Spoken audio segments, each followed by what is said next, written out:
ప్రియమైన వారలారా, ఈ దినము భౌతికంగా మనము మందిరంలో కలుసుకోలేకపోయినప్పటికీ ఈ మీడియా ద్వారా ఈ ఆరాధనలో పాల్పొందే భాగ్యాన్ని దేవుడు మనకి ఇచ్చి ఉంటున్నాడు. కాబట్టి దేవునికి స్తోత్రాలు. సమయానికి వచ్చిన మీ అందరకు, ఆన్లైన్లో పాల్పొందిన మీ అందరకు ప్రత్యేకమైన వందనాలు చెల్లిస్తూ ఉంటున్నాను. ప్రార్థన చేసుకుని ఈ కార్యక్రమాన్ని మనం ప్రారంభించుకుందాం. పరిశుద్ధమైన తండ్రి, పరలోకమున్న మా దేవ, ఈ ఉదయకాల సమయంలో మిమ్మల్ని స్తుతించుటకును ఆరాధించుటకును మీ వాక్యాన్ని వినుటకును మాకు ఇచ్చిన గొప్ప తరుణం బట్టి మీకు వందనాలు చెల్లిస్తూ ఉంటున్నాం. ప్రస్తుత మహమ్మారి దినాల్లో మందిరంలో మేమందరము భౌతికంగా కూడుకోలేని పరిస్థితులలో ఈ మీడియా ద్వారా ఈ రీతిగా మిమ్మల్ని ఆరాధించుకుంటూ మాకు ఇవ్వబడిన తరుణం బట్టి వందనాలు తండ్రి. మరి ప్రతివారి మీడియాను మీ చేతులు పెడుతుంటున్నాం. ఎటువంటి ఇబ్బందులు లేకుండా ఈ కార్యక్రమం అంతట్లో కూడా పాల్పొందే కృప దయచేయండి ప్రభువా. మరి మీ నామానికే మహిమ ఘనత తెచ్చుకున్నామని, మమ్మల్ని ధైర్యపరచుటకు, మమ్మల్ని బలపరచుటకు, మీ వాక్యం ద్వారా మాతో మాట్లాడమని, పాల్పొందిన ప్రతి బిడ్డను పేరు పేరును దీవించమని యేసు నామమున అడుగుచున్నాము తండ్రి, ఆమేన్. పాటలు పాడేవారు వచ్చి పాటలు పాడాలని కోరుతా ఉన్నాను. దేవుని యందు నిరీక్షణయుంచి ఆయనను స్తుతించు నా ప్రాణమా. దేవుని యందు నిరీక్షణయుంచి ఆయనను స్తుతించు నా ప్రాణమా. ఏ ఆపాయము రాకుండా నిన్ను దివారాత్రులు కాపాడువాడు. ఏ ఆపాయము రాకుండా నిన్ను దివారాత్రులు కాపాడువాడు. ప్రతి క్షణం నీ పక్షముండు రక్షకుడు. ప్రతి క్షణం నీ పక్షముండు రక్షకుడు. దేవుని యందు నిరీక్షణయుంచి ఆయనను స్తుతించు నా ప్రాణమా. దేవుని యందు నిరీక్షణయుంచి ఆయనను స్తుతించు నా ప్రాణమా. నీకు సహాయము చేయువాడు, సదా ఆదుకునువాడు ఆయనే. నీకు సహాయము చేయువాడు, సదా ఆదుకునువాడు ఆయనే. ఆధారము ఆదరణ ఆయనలో, ఆధారము ఆదరణ ఆయనలో. దేవుని యందు నిరీక్షణయుంచి ఆయనను స్తుతించు నా ప్రాణమా. దేవుని యందు నిరీక్షణయుంచి ఆయనను స్తుతించు నా ప్రాణమా.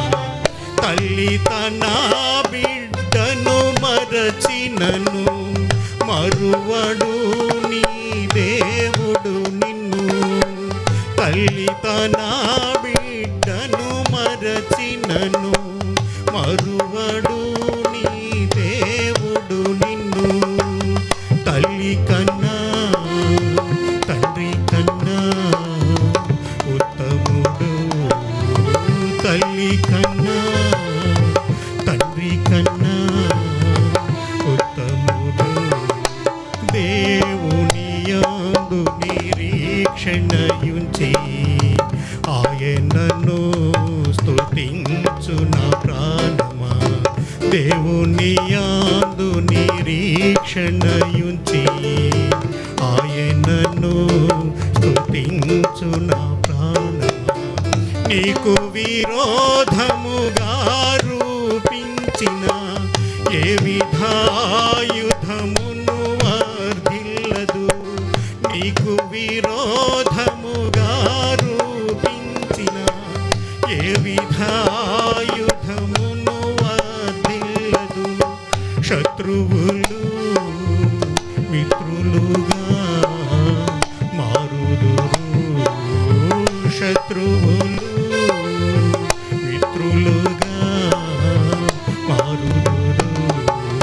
దేవుని యందు నిరీక్షణయుంచి ఆయనను స్తుతించు నా ప్రాణమా.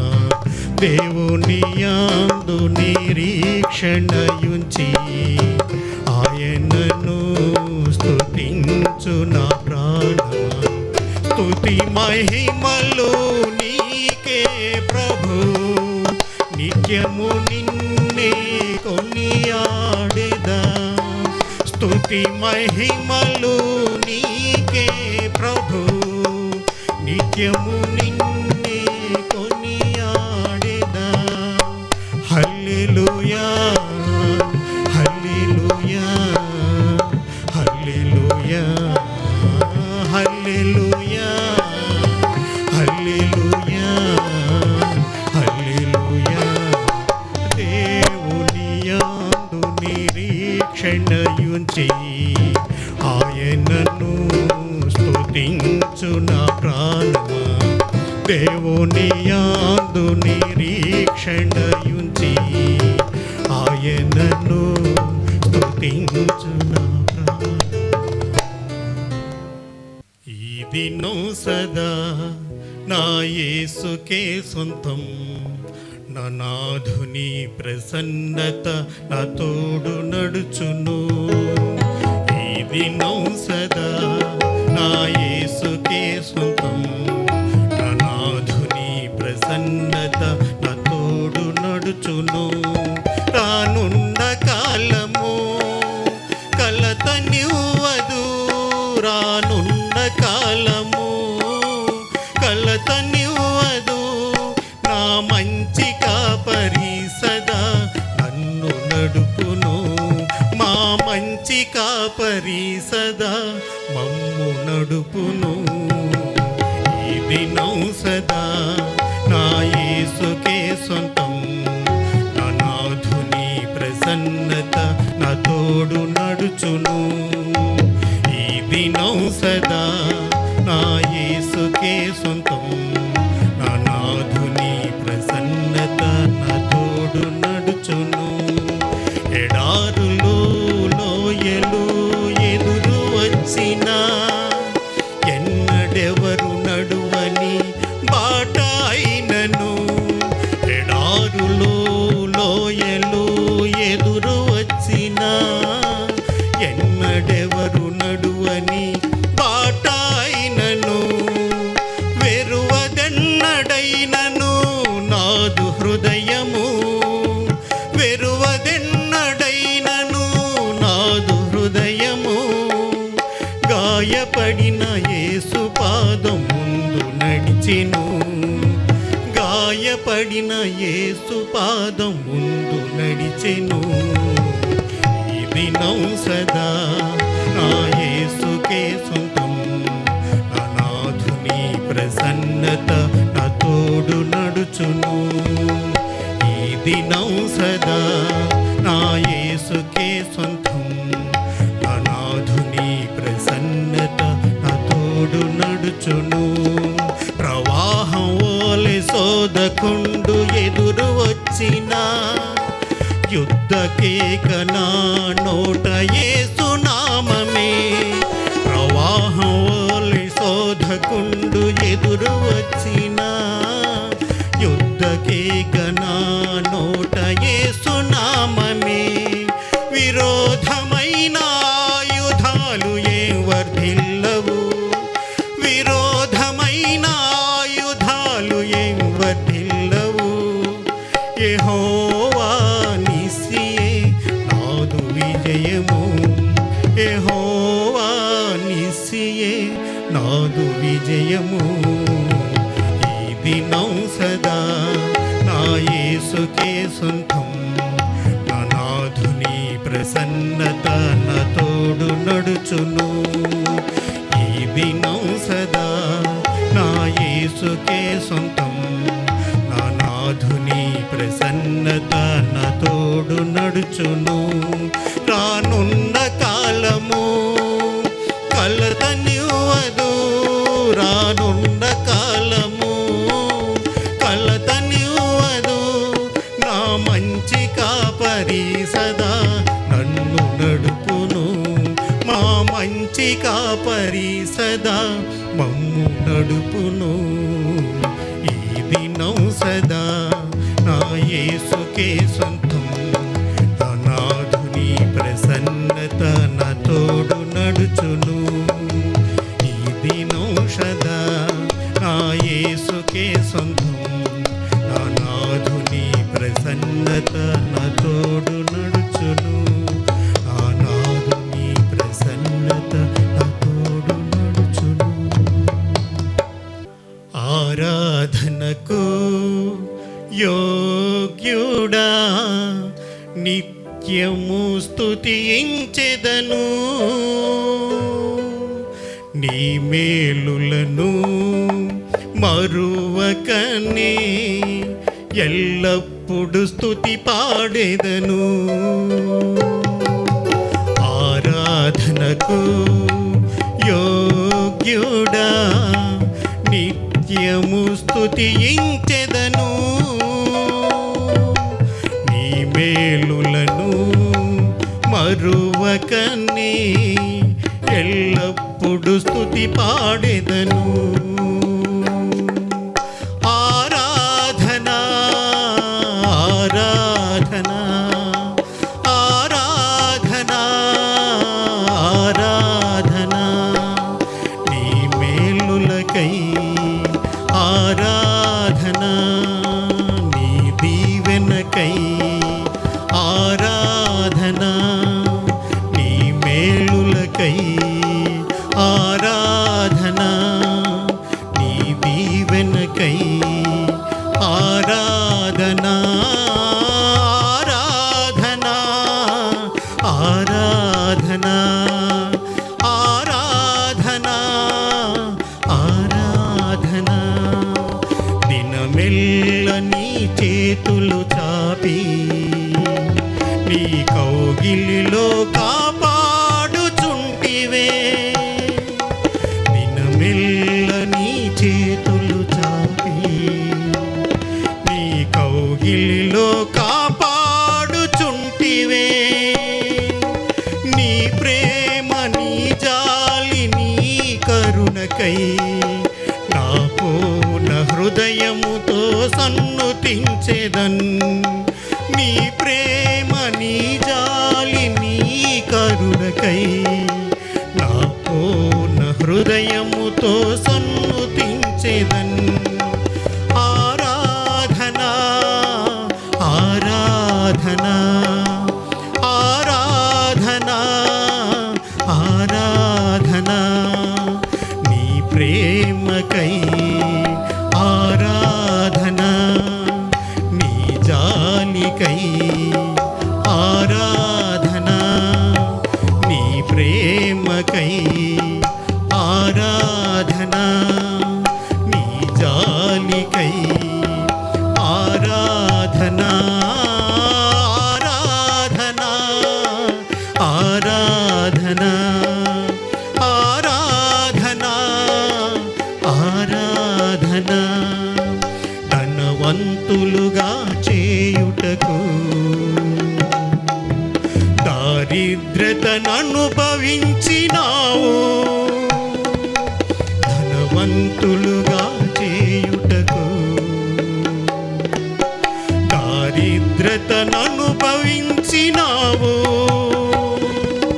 హెచ్చించి ఘనపరచిన నిర్మలాత్ముడా పూర్ణాత్మ మనస్సుతో కొనియాడెదను.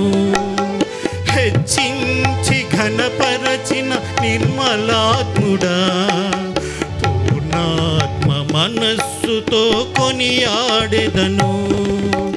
ఆరాధనా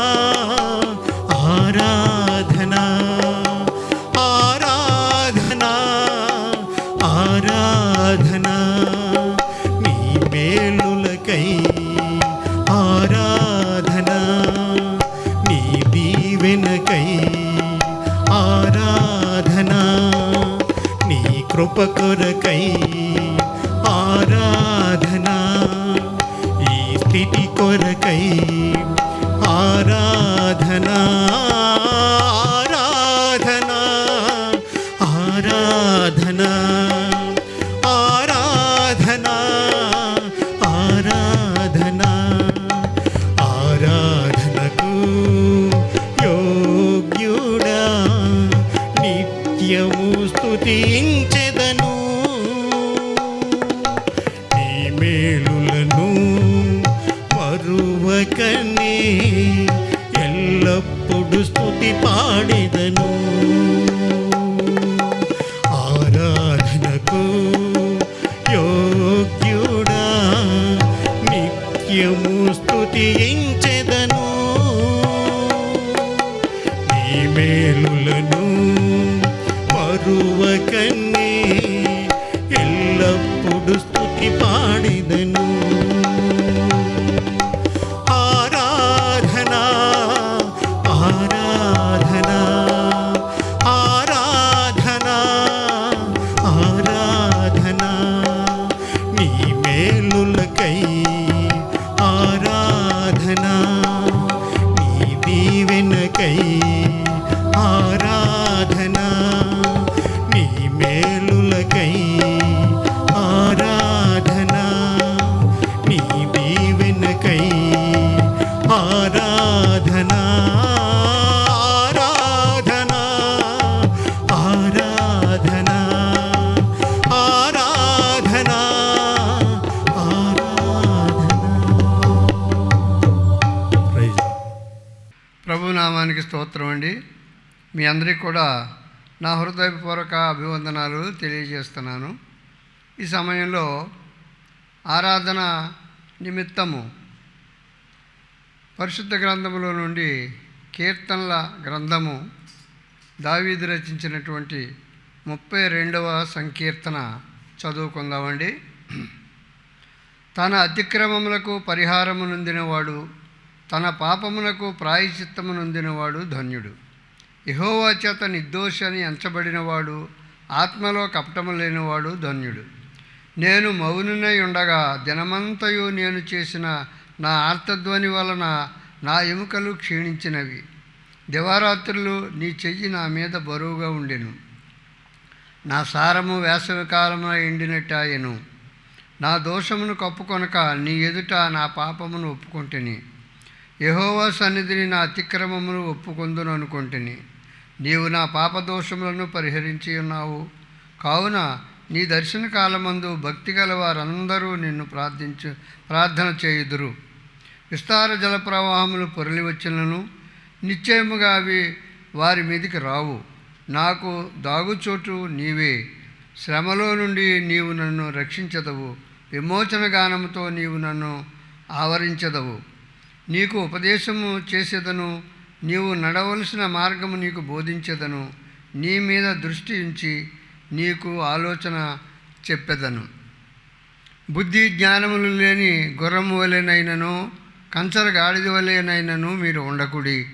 అవి నీ దగ్గరకు తేబడినట్లు వాటి నోరు వారితోనూ కళ్ళెముతోనూ బిగింపవలెను. భక్తిహీనులకు అనేక వేదనలు కలుగుచున్నవి. కృపా యెహోవా యందు నమ్మిక ఉంచు వారిని ఆవరించుచున్నది. నీతిమంతులారా, విమోచన బట్టి సంతోషించుడి, ఉల్లసించుడి. యథార్థ హృదయులారా, మీరందరూ ఆయన ఆనందగానము చేయుడి. ప్రభునామనికి స్తోత్రం కలుగునుగాక. ఈ యొక్క సంకీర్తనలో ఉన్నటువంటి భావం ఏంటంటే, భక్తుని యొక్క ఉద్దేశము ధన్యతను గురించి ముఖ్యంగా వివరించబడుతుంది. ధన్యత అంటే ఈ లోకంలో మరి ధన్యులు ఎవరు అని మనం ఆలోచించినట్లయితే, ఈ లోకంలో అన్ని సుఖ సౌఖ్యాలు, మరి ఆరోగ్యము, అలాగే మరి చాలినంత ధనము, మరి కోరినంత సంతోషము ఉన్నటువంటి వారే ధన్యులు అని ఈ లోకంలో అనుకుంటారు. కానీ అవేమీ కాదని మన పరిశుద్ధ గ్రంథంలో భక్తుడు ఈ విధంగా తెలియజేస్తున్నాడు. ఎవరు ధన్యులంటే తన అతిక్రమములకు పరిహారం నొందినవాడు, తన పాపములకు ప్రాయశ్చిత్తము నొందినవాడు ధన్యుడు. ధన్యుడంటే వారే. ఎంచేతనంటే ఎవరైతే తమ పాపాలని యేసు ప్రభువు దగ్గర ఒప్పుకొని మరి వాటిని విడిచిపెట్టి మరి వాటికి ప్రాయశ్చిత్తమును అందాలి. ఇంచేత హృదయపూర్వకంగా మరి మనం మన పాపాలను ఒప్పుకున్నప్పుడు దేవుడు క్షమించి మరి మనల్ని విమోచిస్తాడు.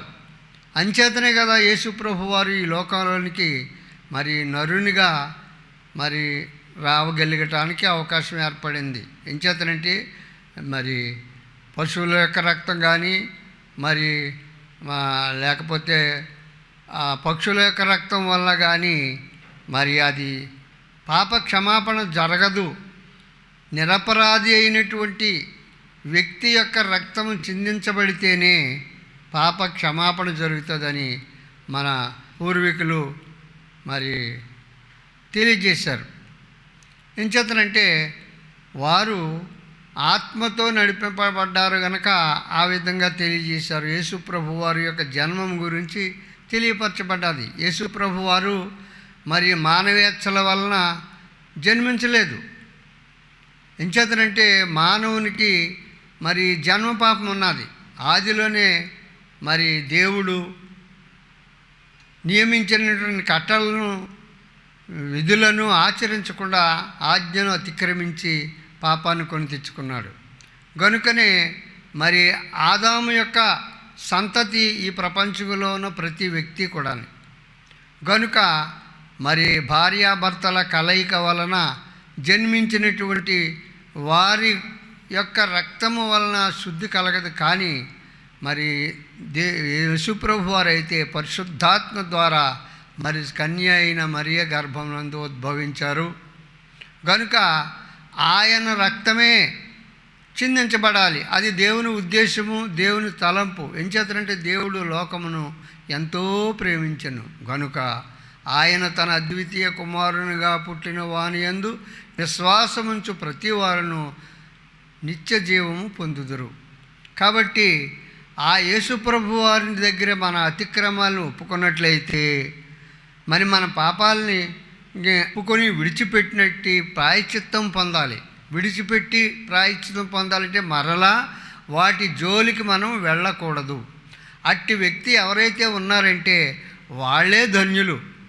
అంతే తప్ప భూలోకంలో సర్వసంపదలు మరి అన్నీ కలిగినటువంటి వ్యక్తి ధన్యుడు కాదు. మరి యేసుప్రభు వారి యొక్క రక్తము చేత మరి విమోచింపబడినటువంటి వ్యక్తి ఎవరైనా ఉన్నారంటే వాళ్ళే మరి యాక్చువల్గా ధన్యులు.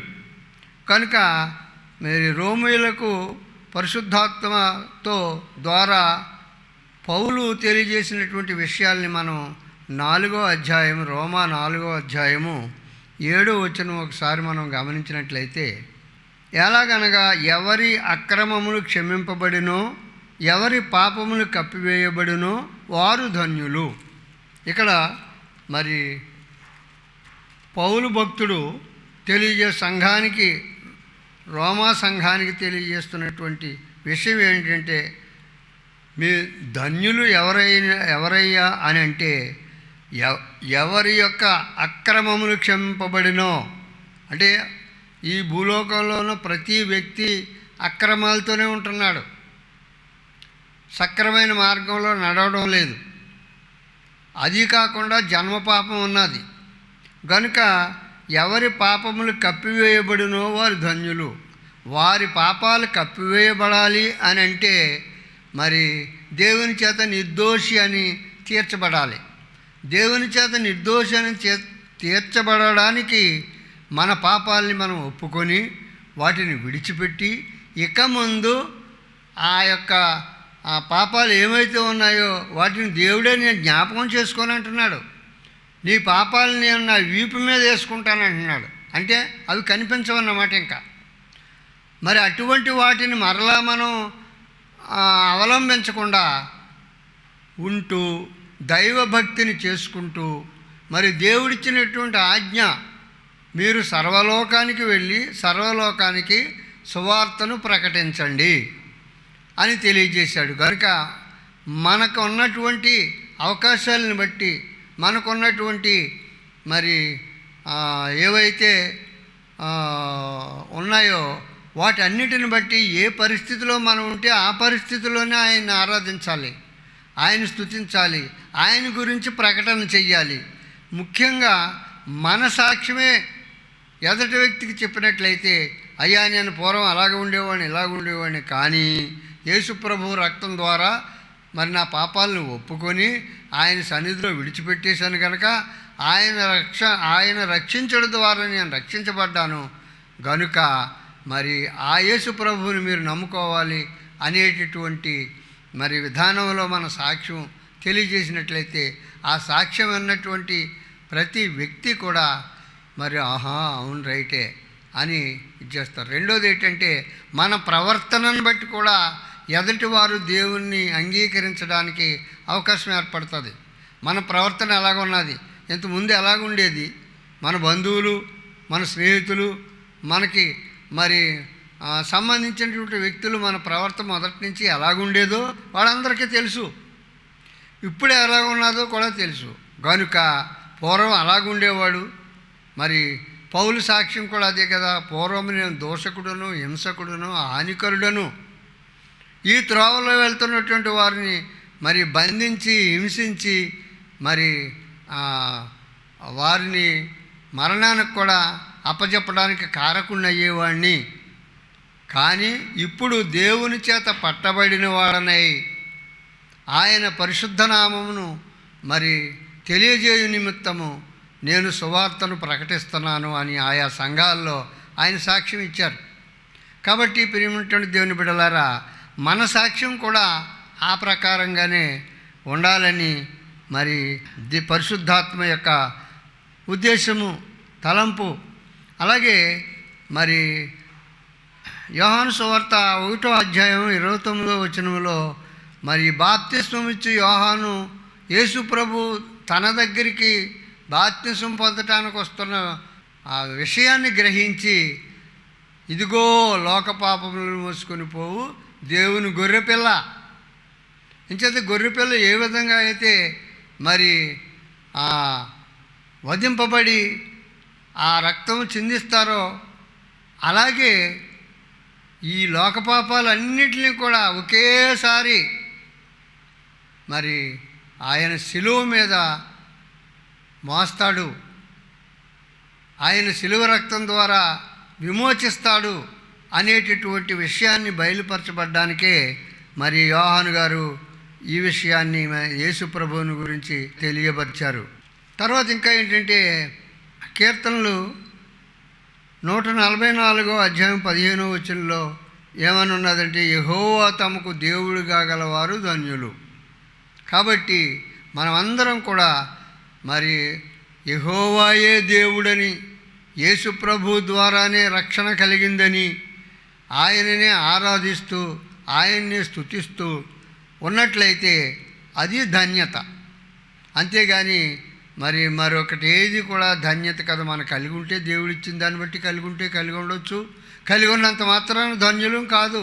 ఏం చేతనంటే మనం మరణించిన తర్వాత ఏమవుతాము అనే ఆలోచన మనకు ఉండాలి. మరణించిన తర్వాత మరి పరలోక రాజ్యం ప్రాప్తించాలంటే నిత్యము దేవుని సన్నిధిలో ఆనందంతోనూ సంతోషంతోనూ గడపాలి అని అంటే అది ప్రభువు యొక్క చిత్తాన్ని బట్టి మనకు అనుగ్రహింపబడినట్టు ఆధిక్యత. ఆ ఆధిక్యత కొరకు మనం ఆశపడాలి తప్ప ఈ భూలోకంలో ఉన్న ధన్యతను గురించి ఆశపడవలసిన పని లేదు. ఆ ధన్యత మనకు కావాలి. కాబట్టి మరి ఎందరైతే ప్రభు రక్తం చేత విమోచించబడ్డారో వారందరూ కూడా మరి పాపక్షమాపణ పొంది పరలోక రాజ్యం చేరి ధన్యులుగా ఉంటారని ఇక్కడ ప్రభు వాక్యం తెలియపరచబడుతున్నది. అలాగే ఇంకా మనం చూసినట్లయితే మత్తయి సువార్తలో యేసు ప్రభు వారే మరి తెలియజేశారు. ఏమనంటే ఆయన ప్రసంగంలో 5వ అధ్యాయం కొన్ని ధన్యతల గురించి ఆయన వివరించారు. మత్తయి సువార్త 5వ అధ్యాయం 3వ వచనం దగ్గర నుంచి 10వ వచనం వరకు మనం చదువుకున్నట్లయితే, ఆత్మ విషయమై దీనులైన వారు ధన్యులు, పరలోక రాజ్యము వారిది. కాబట్టి మన ఆత్మ శుద్ధిగా ఉండాలి. యేసుప్రభువుని నమ్ముకున్నాం కనుక ఎల్లప్పుడూ శుద్ధ హృదయంతో మనం ఉండాలి, కనికరము కలిగిన వారమై ఉండాలి. కాబట్టి ఆ రకంగా మరి ప్రవర్తించినటువంటి వారే, ఆ రకంగా ఉన్నటువంటి దీనులైన వారే ధన్యులని ఇక్కడ మరి 3వ వచనంలో తెలియపరచబడుతుంది. దుఃఖపడువారు ధన్యులు, వారు ఓదార్చబడుదురు. ఇంకా ఏంటంటే, దుఃఖంతో యేసుప్రభువుని నమ్ముకున్నటువంటి వారికి అనేక ఆపదలు రావచ్చు. ఇంచేత భూలోకంలో నరులం గనక మరి ఇతరులకు వచ్చినటువంటి రోగాలు, బాధలు, కష్టాలు, నష్టాలు, వేదనలు ఉండొచ్చు. అయినప్పటికీ కూడా మరి ఎన్ని వచ్చినప్పటికీ కూడా మరి అటువంటి వారు ధన్యులని ఇక్కడ తెలియపరచబడుతుంది. సాత్వికులు ధన్యులు, వారు భూలోకము స్వతంత్రించుకుందరు. ఈ భూలోకంలో సాత్వికతో ఉన్నట్లయితే భూలోకంలో మరి ఆత్మ విషయంలో మనము దీనులమై ఉన్నట్లయితే రక్షింపబడి ఆయన ఉద్దేశాల్ని, ఆయన తలంపులను నెరవేర్చిన వారంగా ఉంటాము. అలాగే 6వ వచనం చూసుకున్నట్లయితే, నీతి కొరకు ఆకలి దప్పులు గలవారు ధన్యులు, వారు తృప్తిపరచబడుదురు. కాబట్టి మరి ధన్యత అంటే మరి నీతి కొరకు ఆకలి దప్పులు కలిగి ఉండాలట. అలా ఉన్నప్పుడే మరి మనం ధన్యులుగా ఉంటారని తెలియపరచబడుతుంది. అలాగే 8వ వచనం చూసుకున్నట్లయితే, హృదయశుద్ధి గలవారు ధన్యులు, వారు దేవుని చూచెదరు. కాబట్టి హృదయం శుద్ధిగా ఉండి మనం మరణ పర్యంతం కూడా ఆ శుద్ధ హృదయంతో దేవుని ఆరాధించుకుంటూ ఆయన మహిమను ప్రకటన చేసుకుంటూ ఉన్నట్లయితే అటువంటి వారే పరలోక రాజ్యం చేరి ధన్యులుగా తీర్చబడతారు. కాబట్టి ప్రియమైనటువంటి దేవుని బిడ్డలారా, మరి నీతి నిమిత్తము హింసింపబడి వారు ధన్యులు, పరలోక రాజ్యం వారిది. మరి అపోస్తలుడైన పౌలు ఆ ప్రకారంగా నీతి నిమిత్తము, యేసుప్రభు బోధ నిమిత్తము మరి ఎంతైతే యేసునామంలో ఉన్నటువంటి వారిని మరి కష్టపెట్టాడో, హింసించాడో, అంతకంటే ఎక్కువ కష్టాలు పౌలు అనుభవించాడు. మరి ఆయన అందుకే రక్షించుకున్నాడు దేవుడు. ఏం చేస్తారంటే మరి ఆ దమస్కు పట్టణంలో మరి ఆయన గురించి తెలియపరచబడ్డప్పుడు బాబోయ్ అతను చాలా దుర్మార్గుడు, ఇక్కడ సంఘాలని హింసించి నీతి గలవారిని, దేవుని యందు భయభక్తులు గలవారిని లాక్కుపోయి ఆ యొక్క యాజకుల దగ్గర, వారి పాదాల దగ్గర పెట్టాలని వచ్చాడు అన్నప్పుడు మరి దేవుడు అన్నటువంటి సాక్ష్యం అది.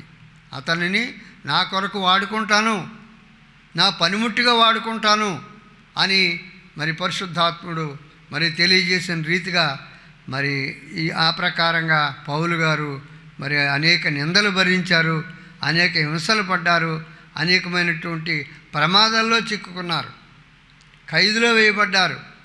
మరి ఒకటి తక్కువ 40 దెబ్బలు తిన్నాడు.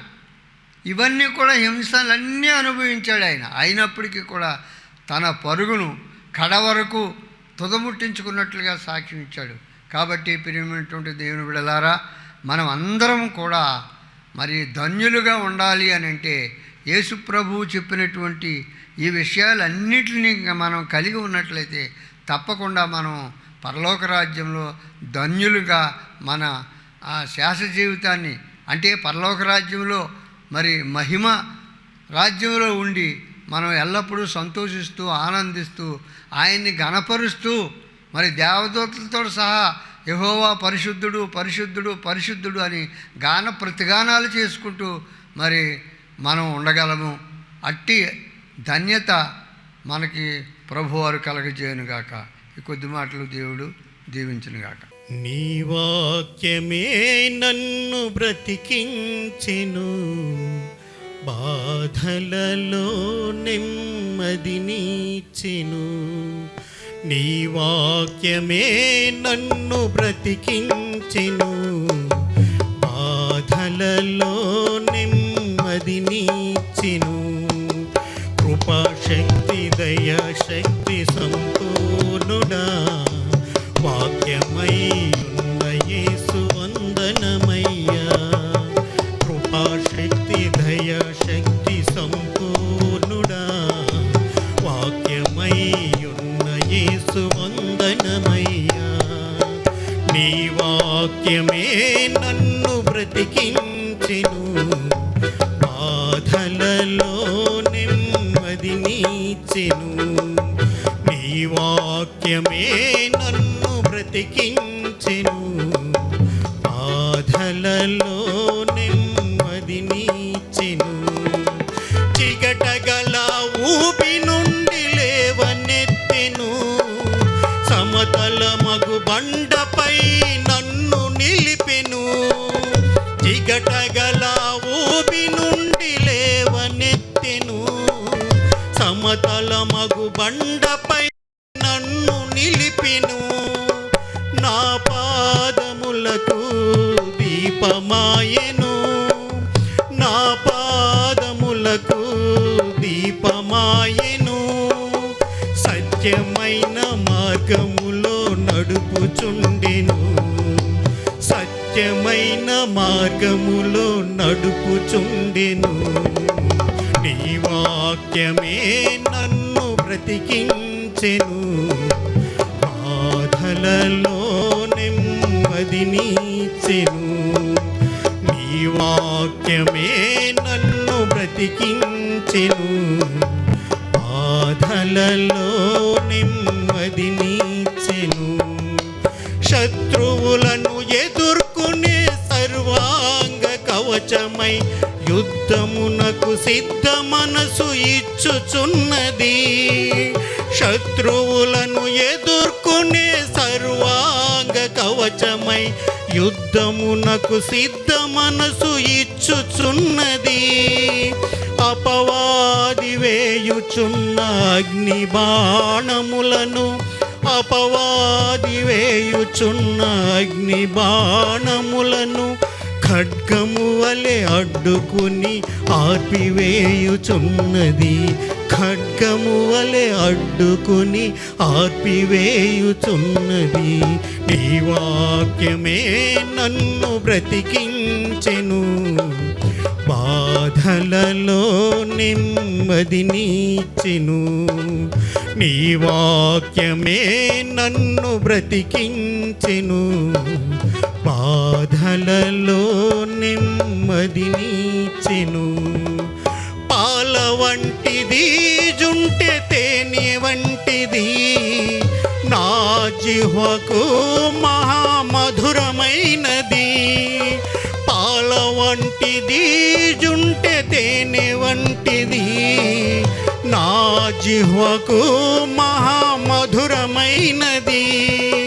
మేలిమి బంగారు కన్న మిన్నయైనది, మేలిమి బంగారు కన్న మిన్నయైనది. రత్నరాసుల కన్నా కోరదగినది, రత్నరాసుల కన్నా కోరదగినది. ఈ వాక్యమే నన్ను బ్రతికించెను, బాధలలో నెమ్మదినిచ్చెను. నీ వాక్యమే నన్ను బ్రతికించెను, బాధలలో నెమ్మదినిచ్చెను. కృపాశక్తి దయాశక్తి సంపూర్ణుడా, వాక్యమై ఉన్న యేసు వందనమయ్యా. కృపాశక్తి దయాశక్తి సంపూర్ణుడా, వాక్యమై ఉన్న యేసు వందనమయ్యా. నీ వాక్యమే నన్ను బ్రతికించెను, బాధలలో నెమ్మదినిచ్చెను. నీ వాక్యమే నన్ను బ్రతికించెను, బాధలలో నెమ్మదినిచ్చెను, బాధలలో నెమ్మదినిచ్చెను. ఇంతవరకు మనము ఆరాధన వర్తమానాన్ని విని ఉంటున్నాము. మనందరము తలలో ఉంచి కొద్ది నిమిషాలు మన దేవుడు మన కొరకు చేసిన కార్యాలను బట్టి, ఆయన ఉన్నతమైన నామాన్ని బట్టి మనం ఆయనను స్తుతించుకుందాము, మనము ఆయనను కొనియాడదాం, ఆయనను మనము ఆరాధించుకుందాం. వ్యక్తిగతంగా కొద్ది నిమిషాలు మనమందరము దేవుడు మన ఎడల చేసిన కార్యాలు బట్టి ఆలోచించేద్దాం. ఈ భయంకరమైన మహమ్మారి దినాల్లో ఆ కరోనా వైరస్ రాకుండా మనం కాపాడినందుకు దేవుని స్తుతిద్దాం. కొంతమంది బిడ్డలకు కరోనా వైరస్ వచ్చినప్పటికీ దాన్ని జయించి ఏ రీతిగా ఈ దినాన్న ఆరోగ్యంగా జీవిస్తూ ఉన్నారో దాన్ని బట్టి కూడా మనం దేవుని స్తుతిద్దాం. మరి కొంతమంది వారి బంధువులు, మిత్రులు లేక కుటుంబ సభ్యులు కరోనా బారిన పడి ఈ లోక యాత్ర ముగించిన వారు కూడా ఉన్నారు. కానీ దేవుడు మనకిచ్చిన ధైర్యాన్ని బట్టి, ఆయన వాక్యంలో మనకిచ్చిన ఆదరణను బట్టి, పరిశుద్ధాత్మ దేవుడు మనలను దినదినము ఆదరించుచున్న కార్యాన్ని బట్టి మనము ఆయన మీద ఇంకనూ ఆధారపడి ముందుకు సాగిపోదాం, ఆయనను ఆరాధించుకుందాం. వ్యక్తిగతంగా ప్రతి ఒక్కరూ పేరు పేరున ప్రభువును ఆరాధించండి. మహోన్నతుడైన మా ప్రభువా,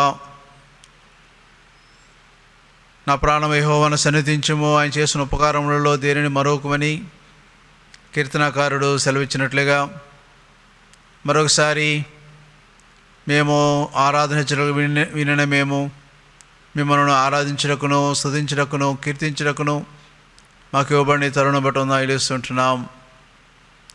లాక్డౌన్ కాలంలో మహమ్మారి చాలా విరివిగా విస్తరిస్తున్న దినాల్లో మేము మరోసారి మిమ్మల్ని స్తుతిస్తూ ఉంటున్నాం. మాకు ఇచ్చిన ఆరోగ్యం బట్టి మీకు వందనాలు, మాకు ఇచ్చిన భద్రతను బట్టి మీకు వందనాలు ప్రభా. మరి అనేక విధములుగా ప్రభా ఈ లోక యాత్రను ముగిస్తున్న అనేక మంది బిడ్డలను బట్టి మరొకసారి మా జీవితాలలో మీరు చేసిన కార్యాలను బట్టి మేము మిమ్మల్ని ఆరాధించుకోగలుగుతూ ఉంటున్నాం.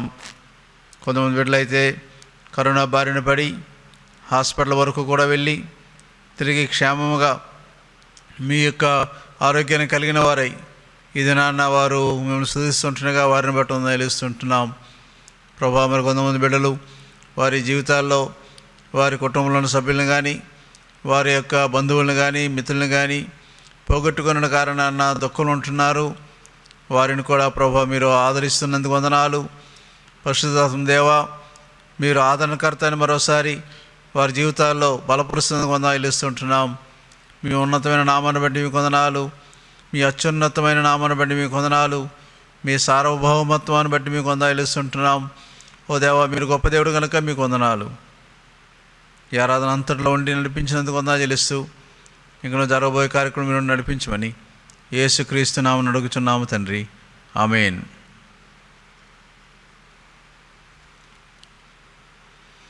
ఇంతవరకు పాటల్లోనూ ఆరాధనలోనూ మీరు పాల్పొందినందుకు వందనాలు ఇస్తూ ఉంటున్నాము. దేవుని వాక్యాన్ని చదువుకుందాం. కొద్ది నిమిషాలు దేవుని వాక్యాన్ని విందాం. మొదటి దినవృత్తాంతములు 4వ అధ్యాయము 9వ వచనము 10వ వచనం చదువుతా ఉన్నాను.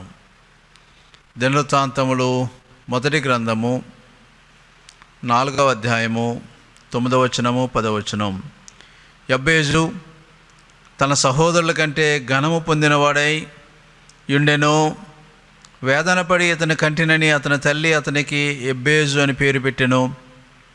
యబ్బేజు ఇశ్రాయేలు దేవుని గూర్చి మొరపెట్టి, నీవు నన్ను నిశ్చయముగా ఆశీర్వదించి నా సరిహద్దును విశాలపరిచి నీ చెయ్యి నాకు తోడుగా ఉండ దయచేసి నాకు కీడు రాకుండా దానిలోండి నన్ను తప్పించుము అని ప్రార్థింపగా దేవుడు అతని మనవి చేసిన దానిని అతనికి దయచేసెను. చదవబడిన వచనాల్లో యబ్బేజు యొక్క ప్రార్థన మనకు కనబడతా ఉంది. ఈ భయంకరమైన కరోనా కాలంలో రకరకాల పరిస్థితుల్లో వెళుతున్న మన జీవితాలలో దేవుని నమ్మిన బిడ్డలు ప్రార్థనాపరులుగా మారాలని మరోసారి కోరుతూ ఉంటున్నాను. ఇబ్బందులలో, ఇరుకులలో, కష్టాల్లో, శ్రమలలో, అనారోగ్య పరిస్థితులలో దేవుడు మనం మొర వింటాడనే విషయాన్ని గుర్తుపెట్టుకొని ప్రార్థించేవారు లేవాలి. నిజానికి చివరి సంఘమును గూర్చి దేవుడు వివరిస్తూ, వారు ధనవృద్ధి చేసుకున్నారు గనుక, ధనవంతులుగా ఉన్నారు గనుక ఇప్పుడు దేవుని మీద ఆధారపడకుండా ధనం మీదనే ఆధారపడుతున్న ఆ నులివెచ్చని క్రైస్తవుల గురించి, లవదోకియా సంఘాన్ని గురించి ప్రకటన గ్రంథము 3వ అధ్యాయంలో మనం చదువుతూ ఉంటాం. ఈ దినాల్లో ఉన్న సంఘము కూడా ఆ రీతిగానే మనము మారి ఉంటున్నాం. దేవుడు మనకు సమృద్ధినిచ్చి ఉంటున్నాడు, ఆశీర్వాదాలతో నింపి ఉంటున్నాడు. కనుకనే దేవుని మీద ఆధారపడకుండా మనము మనకున్న జ్ఞానాన్ని బట్టి, లేక ధనాన్ని బట్టి, మనకున్న పదవులను బట్టి, లేక మనకున్న శక్తిని బట్టి ఆధారపడి జీవించడానికి ప్రయత్నం చేస్తూ ఉన్నాం. దేవుని మీద ఆధారపడేవారు ప్రార్థన చేస్తూ ఉంటారు, లేక వారి యొక్క జీవితంలో ఉన్న మేము గొప్పవారము, మా బలము గొప్పది, మా అనుభవం గొప్పది అన్నీ వారి మీద ఆధారపడేవారు ప్రార్థన జీవితంలో లోటుగానే ఉంటున్నది.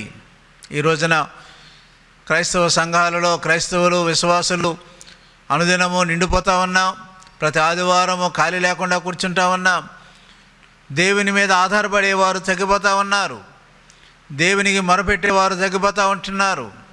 ఒకరు అందుకునేమో ఈ మహమ్మారి విజృంభిస్తూ ఉంటున్నది. ఆలనాడు మోషే అహరోనులు ఇశ్రాయేలు జనాంగం మీదకి తెగులు వచ్చినప్పుడు వారు చాలా వేగిరపడి తెగులుకును లేక చనిపోతున్న వారికి బతుకున్న వారికి మధ్య పరిగెట్టి నిలవబడిన కారణాన తెగులు ఆగినది అని మనం బైబిల్లో చదువుతూ ఉంటాం. ప్రార్థించేవారు కావాలి. ఎబ్బేజు గొప్ప ప్రార్థన వీరుడు. అనేక ప్రసంగాలు మనం విని ఉంటామేమో ఎబ్బేజుని గురించి. ఇది నాన్న మరోసారి జ్ఞాపకం చేసుకుందాం. ఎబ్బేజు లాంటి విశ్వాసులు మనకు కావాలి. ఎబ్బేజు లాంటి ప్రార్థనా వీరులు మనకు కావాలి. ఎబ్బేజు లాంటి ప్రార్థనా పరులు సంఘాల్లో లేవాలి.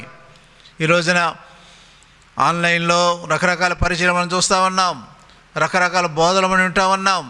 భౌతికంగా సంఘాలు కలుసుకోలేకపోయినప్పటికీ ప్రతి వారు కూడా ఆన్లైన్లో వారి వారి ప్రసంగాలు పెడతా ఉన్నారు. కానీ ప్రార్థించేవారు చాలా తక్కువైపోయి ఉంటున్నారు. ప్రార్థన చేయాలని ఆశ కలిగిన వారు చాలా తక్కువ మంది ఉంటున్నారు.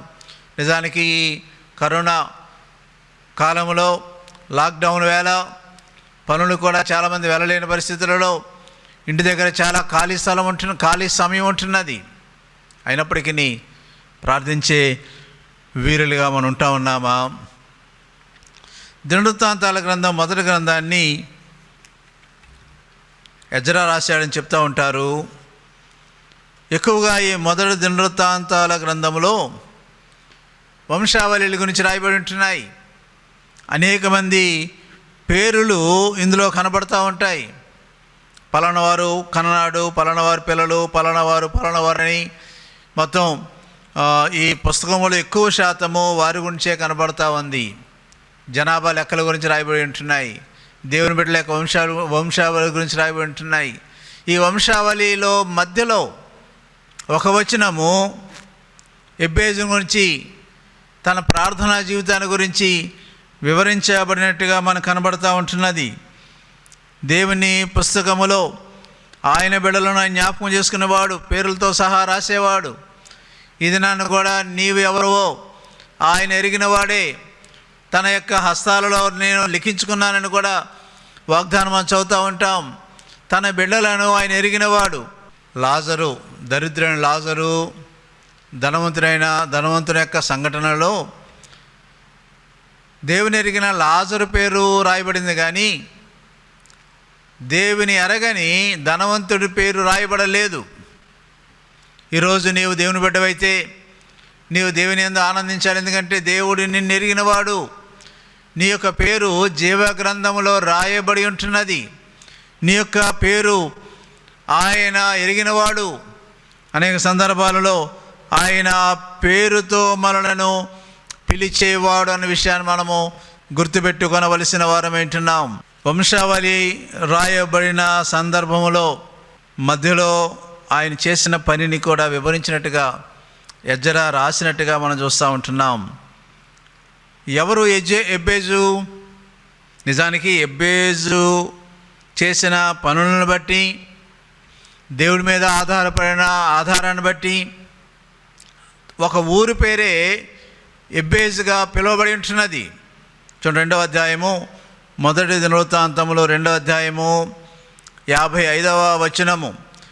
ఎబ్బేజులో కాపురమున్న లేఖికుల వంశములైన తిరాతీయులను, షిమ్మాతీయులను, షుకోతీయులను, వీరు రేకాబు ఇంటి వారికి తండ్రి అయిన హామాతు వలన పుట్టిన కేనీయుల సంబంధులు. ఎబ్బేజు చేసిన కార్యాలను బట్టి, ఎబ్బేజు చేసిన ప్రార్థనను బట్టి, ఎబ్బేజు దేవునిలో నడిచిన మార్గాన్ని బట్టి ఒక ఊరు పేరే ఎబ్బేజుగా మారినట్టుగా చూస్తూ ఉన్నాము. ఆ ఊరిలో లేఖికుల వంశములో ఉన్నవారు ఉన్నారు. దేవుని వాక్యాన్ని వారు రాసేవారు, లేఖికులు ఉన్నారనే మాట కనబడుతూ ఉంటున్నది. బహుశా ఎబ్బేజు కూడా అటువంటి పనిలోనే ఉండేవాడేమో. కానీ ఎబ్బేజుకు ఒక సమస్య వచ్చింది. 9వ వచనంలో ఏముందంటే, ఎబ్బేజు తన సహోదరుల కంటే ఘనము పొందినవాడయ్యుండెను. వేదన పడి ఇతని కంటినని అతని తల్లి అతనికి ఎబ్బేజు అని పేరు పెట్టెను.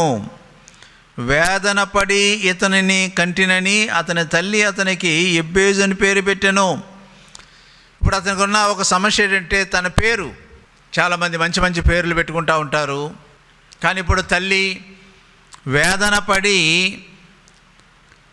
కన్నది కాబట్టి ఎబ్బేజు అనే పేరు పెట్టి ఉంటున్నది. కిందని 1 అంకె వేసి వేదన అనే మాట కనబడతా ఉంది.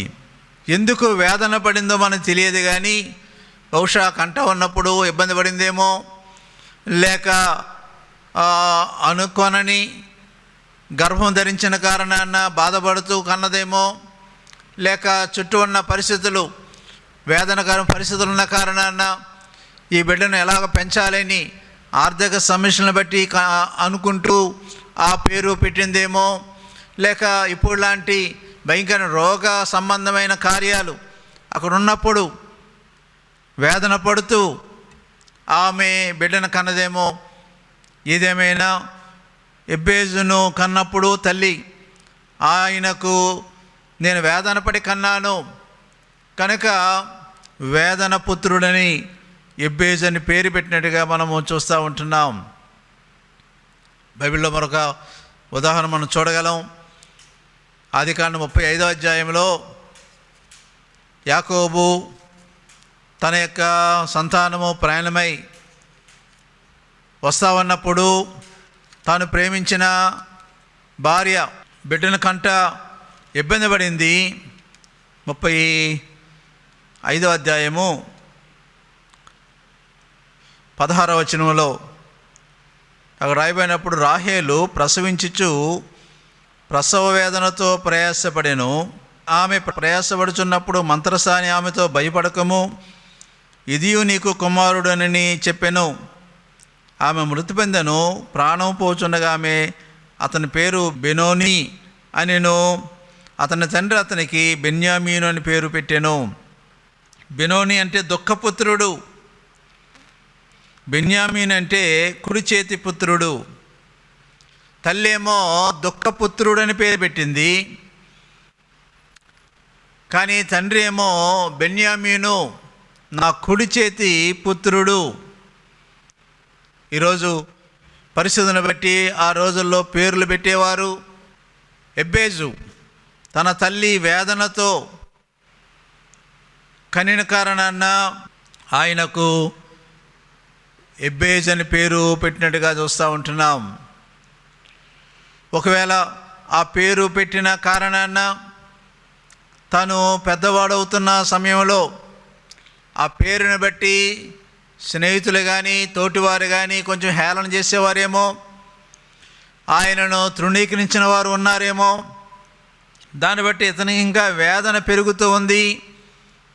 దానిని ఎలాగైనా సరే మార్చుకోవాలి అన్న ఉద్దేశంతో పెద్దవాడైన తర్వాత ప్రార్థన చేసిన ప్రార్థనా వీరుడిగా మనకు కనబడతా ఉంది. ఆ వేదన పొందినవాడు వేదనతో పుట్టినవాడు, వేదన అనే పేరు కలిగినవాడు. ఇప్పుడు ప్రార్థన ఫలితముగా అక్కడ మనం రాయబడతాం 9వ వచనంలోనే, తన సహోదరుల కంటే ఘనము పొందినవాడై ఉండెను. తన జీవితాన్ని మార్చుకోగలిగి ఉంటున్నాడు, తన జీవితంలో లోటును తీర్చుకోగలిగి ఉంటున్నాడు. ఆ విషయాలు మనం తర్వాత చూద్దాం. మొత్తానికి అతని యొక్క సమస్య, అతని యొక్క ఇబ్బంది, తను పుట్టుకను బట్టి, తన పెట్టబడిన పేరుని బట్టి ఇప్పుడు తన జీవితంలో ప్రార్థనాపరుడిగా మారిన మాటలు మనకు కనబడతా ఉన్నాయి. ఈరోజు ప్రియుని వాళ్ళరా, మన పుట్టుకను బట్టి మన పాపంలో పుట్టాం.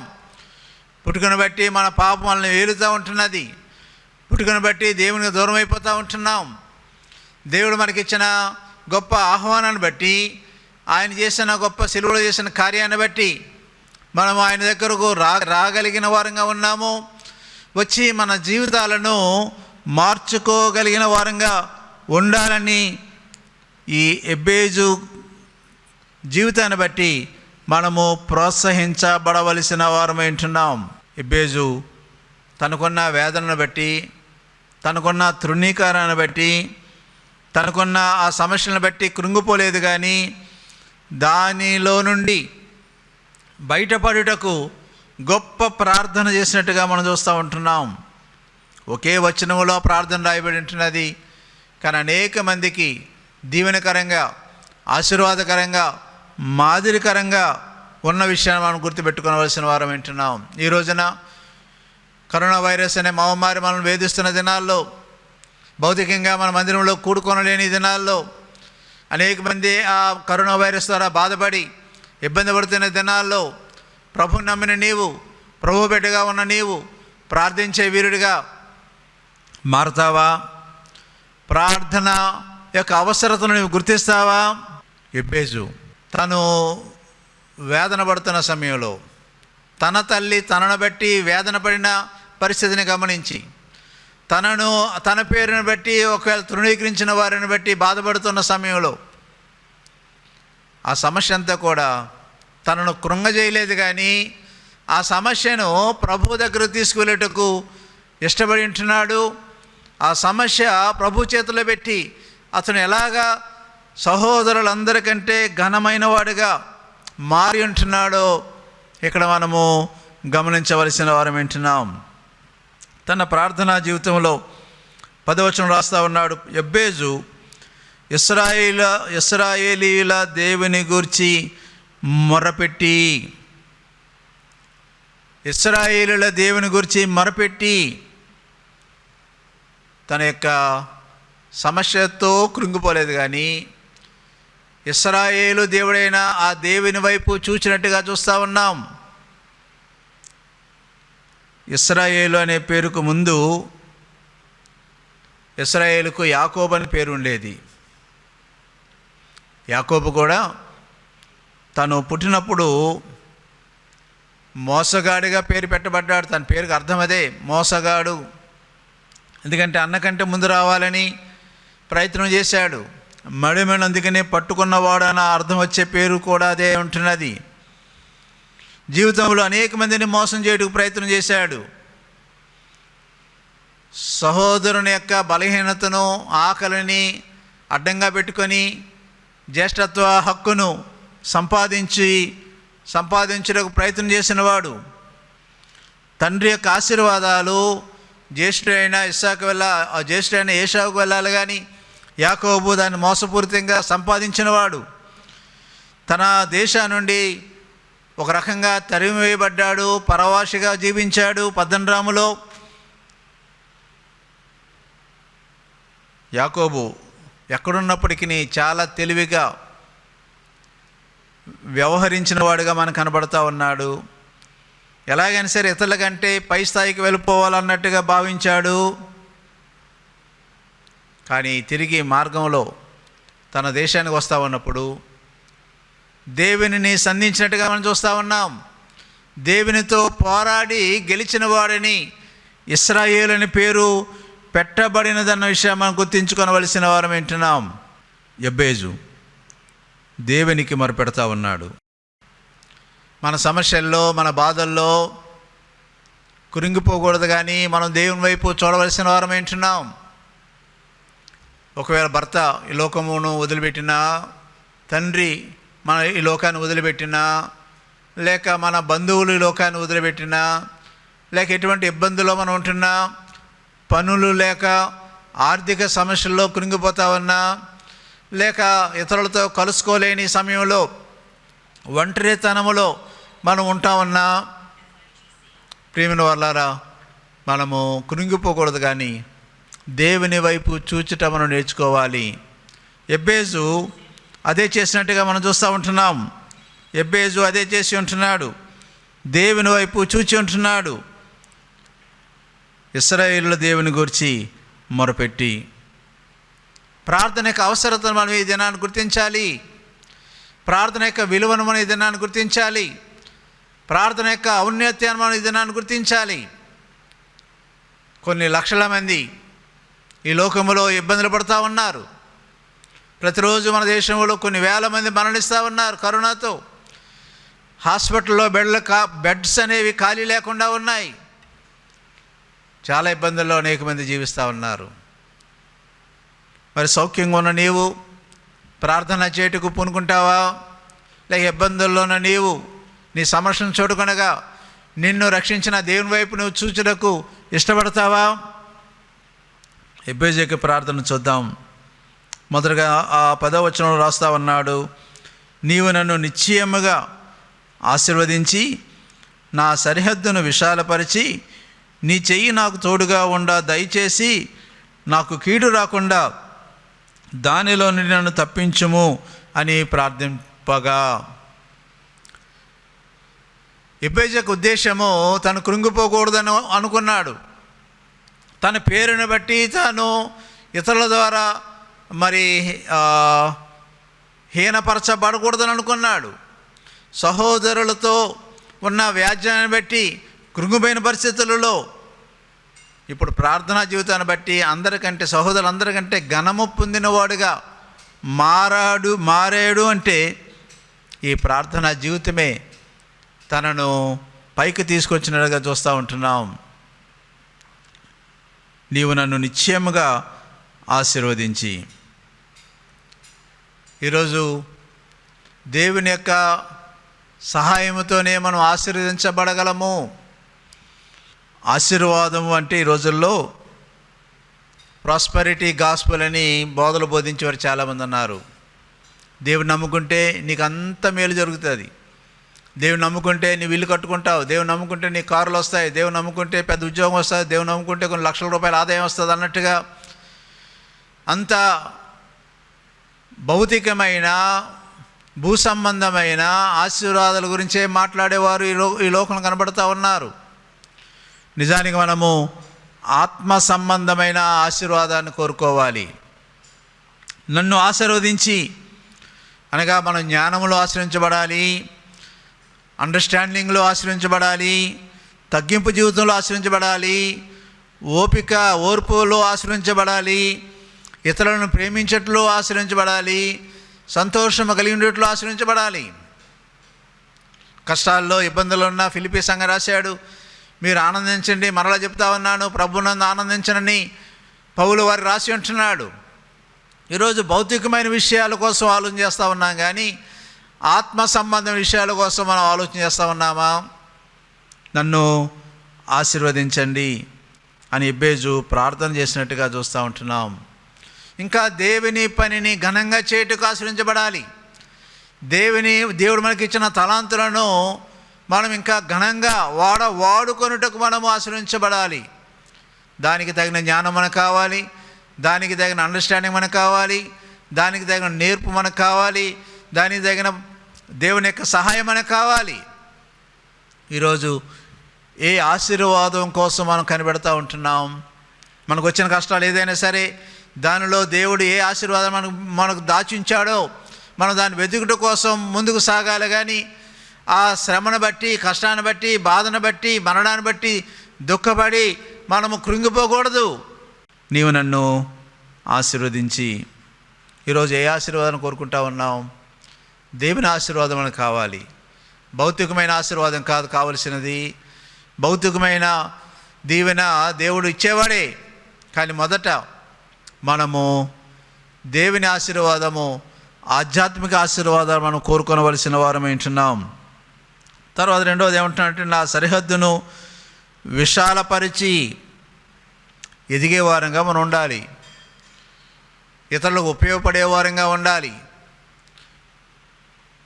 చరిత్ర ఏం చెప్తా ఉందంటే, యబ్బేజు అనేక మంది లేఖులను, దేవుని మార్గంలో నడిచే లేఖికులను తయారు చేశాడు అని చెప్తా ఉంటున్నది.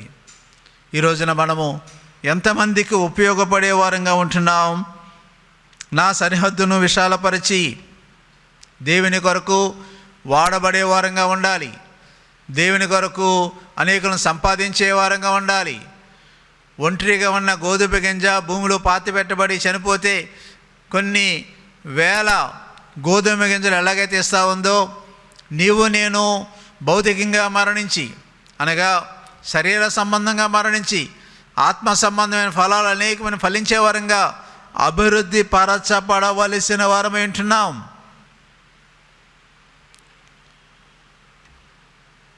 దేవునిలో ఎదుగుటకు దేవుని వాక్యాన్ని చదువుతూ ఉన్నామా? దేవునిలో ఎదుగుట కొరకు దేవుని బిడ్డలతో సహవాసం చేయగలుగుతూ ఉన్నామా? దేవునిలో ఎదుగుట కొరకు మన తలాంతులను ఇతరులతో పంచుకోగలుగుతూ ఉంటున్నామా? ఎంతమందికి సాక్ష్యం చెప్తా ఉన్నాం? ఎంతమందిని ప్రభువు దగ్గర నడిపించడానికి భారంతో ప్రార్థన చేస్తూ ఉంటున్నాం? నా సరిహద్దును విశాలపరిచి. తర్వాత ఏమన్నాడు? నీ చెయ్యి నాకు తోడుగా ఉండ దయచేసి. వేదన కలిగిన సమయంలో, ఇతరుల చేత నిందించబడుతున్న సమయంలో, బహుశా తన తోడి సహోదరుల వలన కించబడుతున్న సమయంలో బహుశా దేవుని యొక్క తోడు కోరుకుంటా ఉన్నాడు. దేవుడు మనకు ఎల్లవేళలా తోడుండేవాడే. ఆయన భద్రపరిచేవాడు. ఆయన మనకు భద్రతగా ఉండే దేవుడు. శిష్యులతో ఏమన్నాడంటే, ఇదిగో సదాకాలము నేను మీకు తోడుగా ఉన్నానని వాగ్దానం చేసి ఉంటున్నాడు.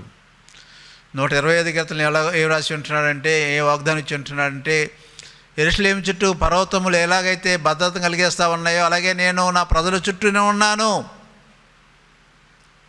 నా ప్రజల చుట్టూ నేను ఉన్నాను.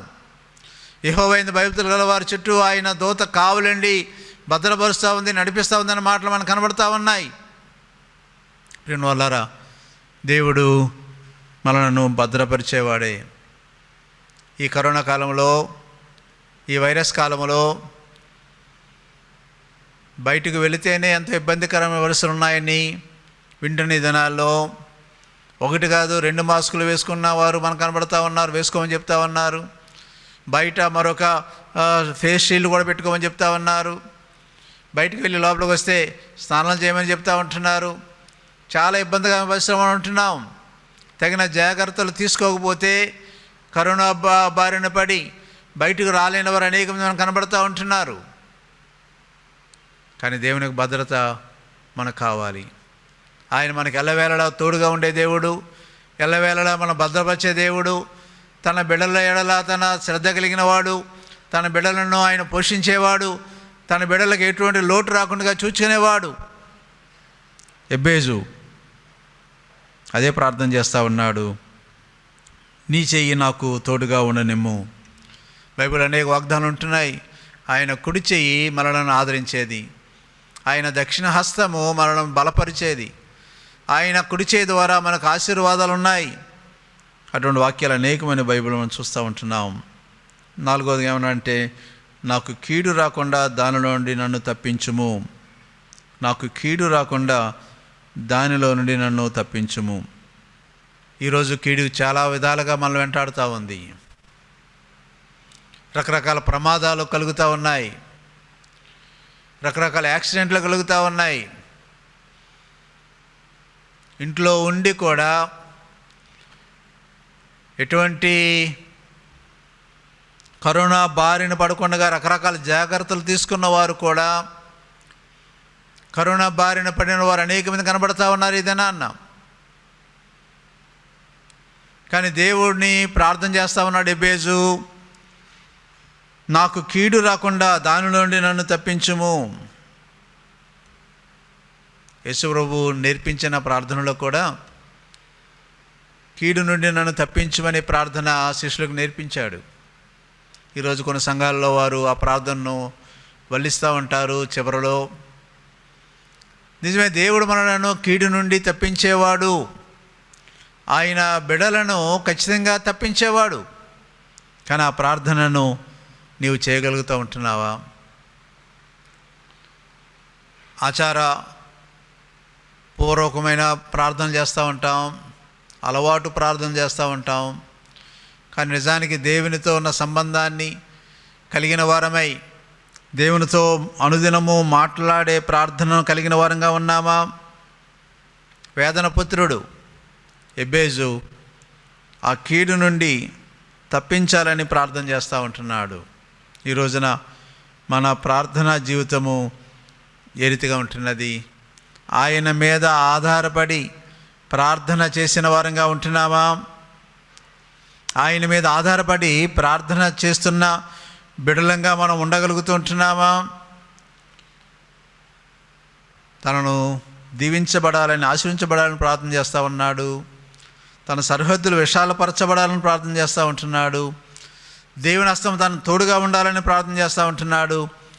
ఎటువంటి కీడు ప్రమాదము తనకు రాకుండా కావలి ఉండాలని ప్రార్థన చేస్తూ ఉంటున్నాడు. ఈరోజు మన ప్రార్థనా జీవితం ఏ రీతిగా ఉంటున్నది? నిజానికి మన యొక్క హృదయ వాంఛలు నెరవేర్చబడాలంటే దేవునితో ఎటువంటి సంబంధాన్ని కలిగిన వారంగా మనము ఉండగలుగుతుంటున్నాం? చాలాసార్లు యాకోబు రాశాడు, మీరు అడగలేదు కాబట్టి మీరు పొందలేదు అన్నాడు.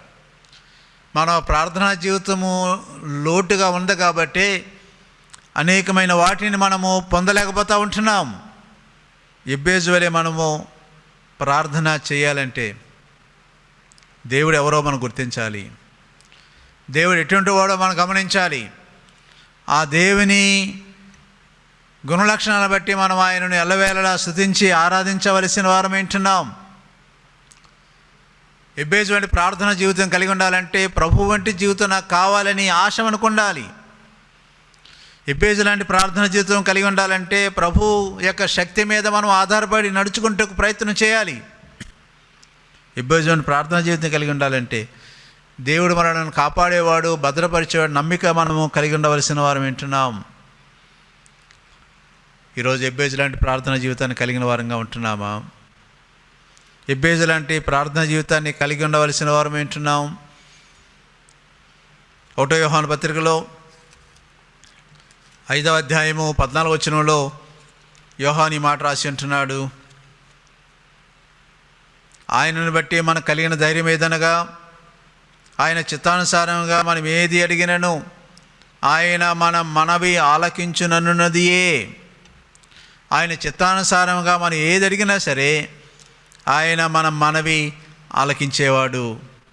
1వ దినవృత్తాంతాల గ్రంథంలోని 16వ అధ్యాయము 11వ వచనంలో ఈ గ్రంథంలో రాయబడిన మరొక మాట, యెహోవాను ఆశ్రయించుడి, ఆయన బలము ఆశ్రయించుడి, ఆయన సన్నిధి నిత్యము వెదకుడి అని ప్రోత్సహిస్తూ ఉన్నాడు. యెహోవాను ఆశ్రయించండి, ఆయన బలాన్ని ఆశ్రయించండి, ఆయన సన్నిధిని నిత్యము వెదకండి. క్రైస్తవుల సంఖ్య పెరుగుతూ ఉంది కానీ ప్రార్థనా పరుల సంఖ్య తగ్గిపోతూ ఉంది. ఈరోజు నీవు నేను ప్రార్థనా పరులుగా మారవలసిన వారం ఏంటున్నాం. గెత్సేమనే తోటలో యేసు ప్రభు తన శిష్యులను ప్రార్థన చేయడం తీసుకువెళ్ళాడు. 12 మందిలో 3 తనకు దగ్గరగా ఉన్నవారిని ఇంకొంచెం దూరం తీసుకువెళ్ళాడు. అక్కడ మోకరించి ఒకరు ప్రార్థన చేయమని వారిని కోరి ఇంకొంచెం దూరం ఆయన వెళ్ళి ప్రార్థన చేస్తూ ఉన్నాడు. కానీ 3 సార్లు వచ్చి చూచేటప్పటికి వారు నిద్రపోతూనే ఉన్నారు. ఆయన అన్న మాట ఏంటంటే మత్తయి సువార్త 26వ అధ్యాయము 41వ వచనంలో, మీరు శోధనలో ప్రవేశించుకున్నట్లు మెలకువగా ఉండి ప్రార్థన చేయడి, ఆత్మసిద్ధమే కానీ శరీరము బలహీనమని పేతురుతో చెప్పి, ఆత్మసిద్ధమే కానీ శరీరము బలహీనము. చాలామంది ప్రార్థన చేయాలని ఆశిస్తూ ఉంటారు, కానీ లోక సంబంధ విషయాలలో మునిగిపోయిన కారణాన ఆత్మకు ప్రాధాన్యత ఉండటం లేదు, ప్రార్థన చేయడానికి సమయం దొరకటం లేదు. ఆత్మ సిద్ధమే కానీ శరీరం బలహీనమైన శరీరమే మనల్ని కంట్రోల్ చేసే దినాలు మనం ఉన్నాం.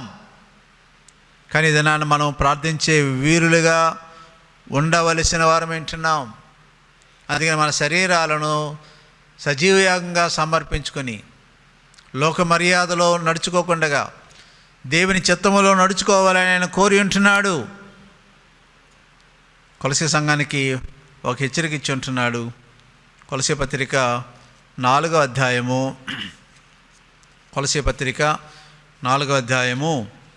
2వ వచనము. ప్రార్థన యందు నిలకడగా ఉండి కృతజ్ఞతలు గల వారే దాని యందు మెలకువగా ఉండుడి. ప్రార్థన యందు నిలకడగా ఉండటం నేర్చుకోవాలి. ఇంగ్లీష్ బైబిల్లో మరొక వెర్షన్లో devote yourself to prayer అంటాడు. దానికోసం మన జీవితాన్ని కేటాయించుకోవాలి. ప్రార్థన యందు నిలకడగా ఉండి. ఈరోజు మన ప్రార్థనా జీవితం ఏ రీతిగా ఉంటున్నది? ఈరోజు మన ప్రార్థనా జీవితంలో నిలకడగా ఉండగలిగిన వారంగా ఉంటున్నామా? ప్రార్థనా జీవితంలో నిలకడగా ఉండవలసిన అవసరతను మనము ఇది నాన్న గుర్తించుకోవలసిన వారం వింటున్నాం. తన ప్రార్థనా జీవితానికి ఫలితమే 10వ వచనం కనబడతా ఉంది. దేవుడు అతని మనవి చేసిన దానిని అతనికి దయచేసెను. మనవి చేసిన దానిని అతనికి దయచేసెను.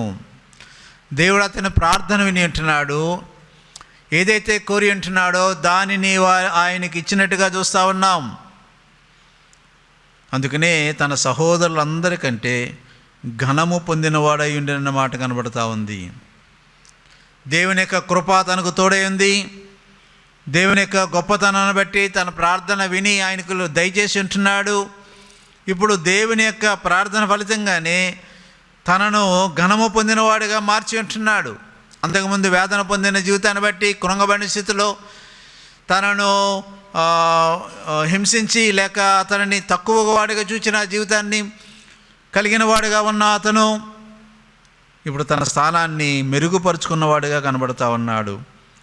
ఘనము పొందినవాడిగా కనబడతా ఉన్నాడు. ఇతరుల కంటే దేవుని కొరకు ఘనంగా జీవించిన వాడిగా కనబడతా ఉన్నాడు. అందుకనే తన పేరుతోనే ఒక ఊరికి పేరు కూడా పెట్టబడింది. ఈరోజు మనము దేవుని బిడ్డలమై ఉంటున్నాం, కానీ ఏ రీతిగా జీవించగలుగుతుంటున్నాం? ప్రార్థనకు జవాబు కొన్నిసార్లు కొన్ని సమయాల్లో ఆయన చిత్తానికి విరుద్ధంగా ప్రార్థన చేసినప్పుడు జవాబు రాకపోవచ్చునేమో, కానీ దేవుడు ప్రార్థనకు జవాబు ఇచ్చేవాడు. మనవి వినే దేవుడు, మనలను గూర్చి ఆయన విచారించే దేవుడు. ఎబ్బేజు ప్రార్థనా వీరుడిగా మనకు కనబడతా ఉంటున్నాడు. ఈ రోజున మనము ఎబ్బేజు వలె ప్రార్థించే వీరుడిగా మనం మారదామా? దేవుని యొక్క ధర్మశాస్త్రములో ఉన్నతమైన వాడిగా మారాడని తన గురించి రాయబడిన చరిత్రలో రాయబడుతూ ఉంది. అనేక మందిని తను శిష్యులుగా మార్చి దేవుని వాక్యాన్ని రాసే లేఖకులుగా మార్చాడని తన గురించి చెప్పబడుతూ ఉంది. అందుకనే తను శిష్యులుగా చేసి లేఖలు ఉన్న ఆ ఊరికి తన పేరునే వారు పెట్టినట్టుగా మనకు కనబడతా ఉంది. దేవుని దృష్టిలో ఈరోజు మనం ఎటువంటి వ్యక్తులుగా మారుతూ ఉన్నాము? దేవుని దృష్టిలో ఎటువంటి వ్యక్తులుగా మనం జీవించగలుగుతూ ఉన్నాం? మనుషుల దృష్టిలో వేదన పొందినవాడే ఎబ్బేజు, కానీ దాన్ని బట్టి కృంగిపోలేదు. కానీ దేవుని దృష్టిలో ఘనమైన వాడుగా మారాలని తన జీవితాన్ని మార్చుకొని తన జీవితాన్ని ప్రభు చేతిలో పెట్టి దేవుని చేత ఆశ్రయించబడి వాడబడిన వ్యక్తిగా ఎబ్బేజు మనకు కనబడతా ఉన్నాడు. అటువంటి ఎబ్బేజులు ఈ రోజుల్లో లేవాలి. అటువంటి ఎబ్బేజులు ప్రతి సంఘంలో లేవాలి. నీకున్న పరిస్థితిని బట్టి కృంగిపోకూడదు, కానీ దేవుని మీద ఆధారపడి ఘనమైన వ్యక్తులుగా, నిన్ను బట్టి అనేకులు ప్రభు దగ్గరికి వచ్చేవారుగా, నిన్ను బట్టి అనేకులు ప్రభువును వెంబడించేవారుగా, నీవు నీ జీవితాన్ని మార్చుకుంటావా? ప్రార్థన వీరులుగా మనం మారదాం, అనేకులకు ఉపయోగపడదాం. తలలు వంచి కళ్ళు మూసుకొని ప్రార్థన చేసుకుందాం. మహోన్నతుడైన మా పరలోక తండ్రి, పరిశుద్ధుడైన దేవా, ఈ దిన మనం ఎబ్బేజును మా ముందు పెట్టి ఉంటున్నారు. భయంకరమైన దినాల్లో మేము జీవిస్తూ ఉంటున్నాం. భయంకరమైన వ్యాధి మా చుట్టూ ప్రబలి ఉంటున్నది. రకరకాల వ్యాధుల గురించి కూడా వింటూ ఉన్నాం. అయినప్పటికీ ప్రభా, మీ బిడ్డలను మీరు భద్రపరిచే దేవుడు. ఈ వేదనకరమైన ఈ మహమ్మారి ఏలుచున్న దినాల్లో మీ కొరకు మేము వాడబడే వారంగా ఉండండి, మార్చండి. ప్రార్థించే వ్యక్తులుగా మార్చండి, అనేకులకు ఉపయోగపడే వ్యక్తులుగా మార్చండి, అనేకులకు సహాయపడే వ్యక్తులుగా మార్చండి. అన్నిటికన్నా ముఖ్యంగా ప్రార్థన ద్వారా అనేకులను మీ దగ్గరకు మేము నడిపించగలిగే వారిగా మార్చండి తండ్రి. మాదిరికరమైన జీవితాన్ని, మీ మార్గంలో జీవించే జీవితాన్ని, మీ కొరకు నమ్మకంగా జీవించే జీవితాన్ని మాకు కలిగించండి. మాకున్న పరిస్థితులు బట్టి కృంగిపోకుండా, మాకున్న వ్యాధులను బట్టి కృంగిపోకుండా, మాకున్న ఆర్థిక ఇబ్బందులు బట్టి కృంగిపోకుండా, చుట్టూ ఉన్న పరిస్థితులు మమ్మల్ని ఏ రీతిగా కృంగజేస్తూ ఉన్నప్పటికీ మీరు ఆదుకునే దేవుడని మేము జ్ఞాపకం చేసుకుని ఎబ్బేజువలే మా సమస్యను మీ చేతిలో పెట్టి దీవించబడేవారంగా చేయండి. ప్రార్థనా వీరులను లేపండి తండ్రి. ప్రతి సంఘములోనూ, ప్రతి కుటుంబంలోనూ ప్రార్థనా వీరులను లేపండి ప్రభా. ప్రార్థన గొప్పగా చేస్తూ ఉందని మాకు తెలుసు. అయినప్పటికీ ఈ దినాల్లో మేము ప్రార్థించే వీరులుగా లేకపోతూ ఉన్నాం. మమ్మల్ని క్షమించండి, మా జీవితాలను మార్చండి, మా కుటుంబాలను బాగు చేయండి, మా సంఘాలను బాగు చేయండి తండ్రి. మీ నామానికి మహిమ తెచ్చుకోమని యేసు క్రీస్తు నామమున అడుగుచున్నాము తండ్రి, ఆమేన్. మన తండ్రి అయిన దేవుని ప్రేమ, ప్రభువైన యేసు క్రీస్తు వారి కృప, పరిశుద్ధాత్మిక అన్యోన్య సహవాసము మనందరితో సదాకాలము తోడై నడిపించును గాక, ఆమేన్.